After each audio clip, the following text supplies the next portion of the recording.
इंद्र से बड़ा पाप चंद्रमा ने किया, जानिए रहस्य। हिंदू धर्म में चंद्रमा को देवताओं में शामिल किया गया है। उसे शांत, सौम्य और मन को मोहित करने वाला माना जाता है। लेकिन क्या आप जानते हैं कि चंद्रदेव का एक ऐसा पाप था जो इंद्र के पाप से भी बड़ा माना जाता है। जहां इंद्र को अहंकार और कामवासना के कारण कई बार श्राप मिले, वहीं चंद्रदेव का एक ऐसा कर्म था जिसने देवताओं और ऋषियों को भी क्रोधित कर दिया था। इस कथा का संबंध सीधा महर्षि बृहस्पति, उनकी पत्नी तारा और चंद्रदेव से जुड़ा है। आइए जानते हैं इस कथा का पूरा रहस्य। चंद्रदेव को देवताओं में सबसे सुंदर और आकर्षक माना जाता है। उनकी सुंदरता और चमक से देवता, ऋषि और अप्सराएं तक मोहित हो जाती थीं। उनका प्रभाव इतना था कि वे जो भी चाहते उन्हें प्राप्त कर लेते। लेकिन उनकी इसी सुंदरता ने उन्हें अहंकारी बना दिया। देवताओं ने जब सृष्टि को संतुलित करने के लिए चंद्रदेव को 27 नक्षत्रों महर्षि दक्ष की पुत्रियों से विवाह करने का आदेश दिया तो वे इसके लिए तैयार हो गए। परंतु विवाह के बाद चंद्रदेव को केवल रोहिणी नाम की नक्षत्र पर ही विशेष प्रेम था। उन्होंने बाकी पत्नियों की उपेक्षा करनी शुरू कर दी। इस अन्याय से दुखी होकर अन्य नक्षत्र पत्नियां अपने पिता दक्ष के पास गईं और अपनी पीड़ा सुनाई। दक्ष को यह सहन नहीं हुआ और उन्होंने चंद्रदेव को श्राप दे दिया कि वे धीरे धीरे क्षीण हो जाएंगे। चंद्रदेव परेशान हो गए और उन्होंने भगवान शिव की आराधना की। शिवजी ने प्रसन्न होकर उन्हें यह आशीर्वाद दिया कि वे चंद्रकला के रूप में अमर रहेंगे, कृष्ण पक्ष में क्षीण होंगे और शुक्ल पक्ष में पूर्ण रूप में बढ़ेंगे। इस घटना से चंद्रदेव को सीख तो मिली, लेकिन उनका अहंकार पूरी तरह समाप्त नहीं हुआ। महर्षि बृहस्पति देवताओं के गुरु थे। वे ज्ञान, नीति और धर्म के प्रतीक थे। उनकी पत्नी तारा भी अत्यंत सुंदर थी। एक दिन चंद्रदेव की दृष्टि तारा पर पड़ी और वे उन पर आसक्त हो गए। उन्होंने अपनी मोहिनी शक्ति का प्रयोग कर तारा को मोहित कर लिया और छलपूर्वक उनका अपहरण कर लिया। देवताओं और ऋषियों ने जब यह सुना तो वे आश्चर्यचकित रह गए। बृहस्पति को बहुत क्रोध आया, लेकिन चंद्रदेव अपनी शक्ति और अहंकार में इतने डूबे थे कि उन्होंने किसी की भी बात मानने से इनकार कर दिया।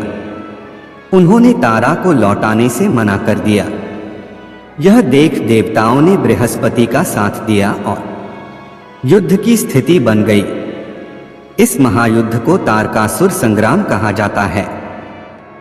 इंद्र, शिव, ब्रह्मा सहित सभी देवताओं ने चंद्रदेव को समझाने का प्रयास किया, लेकिन वे अडिग रहे। अंत में भगवान ब्रह्मा को हस्तक्षेप करना पड़ा। उन्होंने चंद्रदेव को चेतावनी दी कि यदि उन्होंने तारा को वापस नहीं किया तो वे उनका संहार कर देंगे। भयभीत होकर चंद्रदेव ने तारा को बृहस्पति को लौटा दिया, लेकिन तब तक बहुत देर हो चुकी थी। तारा गर्भवती हो चुकी थी। जब यह सत्य सामने आया तो बृहस्पति ने तारा से पूछा कि उनके गर्भ में पल रहा पुत्र किसका है। तारा पहले तो मौन रही, लेकिन जब देवताओं ने दबाव डाला तो उन्होंने स्वीकार किया कि यह बच्चा चंद्रदेव का है। तारा के गर्भ से एक अद्भुत बालक जन्मा, जिसका नाम बुध रखा गया। बुध अत्यंत तेजस्वी, बुद्धिमान और महान योद्धा बने। बाद में वे नवग्रहों में शामिल हुए और बुद्धि तथा तर्क शक्ति के देवता बने। लेकिन चंद्रदेव के इस पाप का प्रभाव यही नहीं रुका। उनके इस अधर्म के कारण देवताओं ने उन्हें शाप दिया कि उनका तेज और प्रभाव धीरे धीरे क्षीण होगा और वे कभी पूर्ण रूप से शक्तिशाली नहीं रहेंगे। यही कारण है कि चंद्रमा आज भी बढ़ता और घटता रहता है। अब प्रश्न यह उठता है कि क्या चंद्रदेव का यह पाप इंद्र के पाप से बड़ा था? इंद्र का पाप, इंद्र ने कई बार अहंकार, वासना और मोह में आकर गलत कार्य किए। उन्होंने महर्षि गौतम की पत्नी अहिल्या के साथ छल किया और उन्हें पत्थर बनने का श्राप मिला। उन्होंने कई बार अप्सराओं को ऋषियों की तपस्या भंग करने भेजा। चंद्रदेव का पाप, चंद्रदेव ने गुरु की पत्नी का अपहरण कर धर्म का उल्लंघन किया। उन्होंने अपनी शक्ति और मोहिनी रूप का दुरुपयोग किया, जिससे देवताओं में भी युद्ध की स्थिति बन गई। हालांकि दोनों ही पाप गंभीर थे, लेकिन हिंदू शास्त्रों में गुरु की पत्नी को माता समान माना गया है।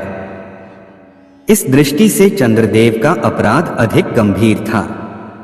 उनके इस कार्य ने न केवल बृहस्पति को अपमानित किया, बल्कि देवताओं की प्रतिष्ठा को भी धूमिल किया। अहंकार और शक्ति का दुरुपयोग विनाश का कारण बनता है। धर्म और नीति का पालन न करने से देवता भी श्राप के भागी बनते हैं। सौंदर्य और मोह का अतिरेक व्यक्ति को पतन की ओर ले जाता है। गुरु का सम्मान सर्वोपरि है। गुरु की पत्नी का अपमान करना भी महापाप है।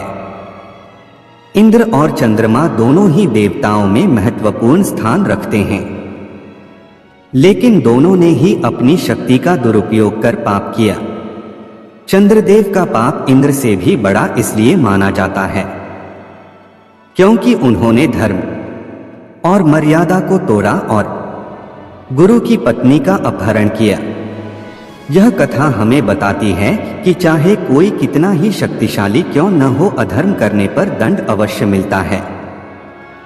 इसलिए हमें अपने अहंकार और वासनाओं पर नियंत्रण रखना चाहिए और सच्चे धर्म का पालन करना चाहिए। तभी हम जीवन में वास्तविक शांति और संतोष पा सकते हैं।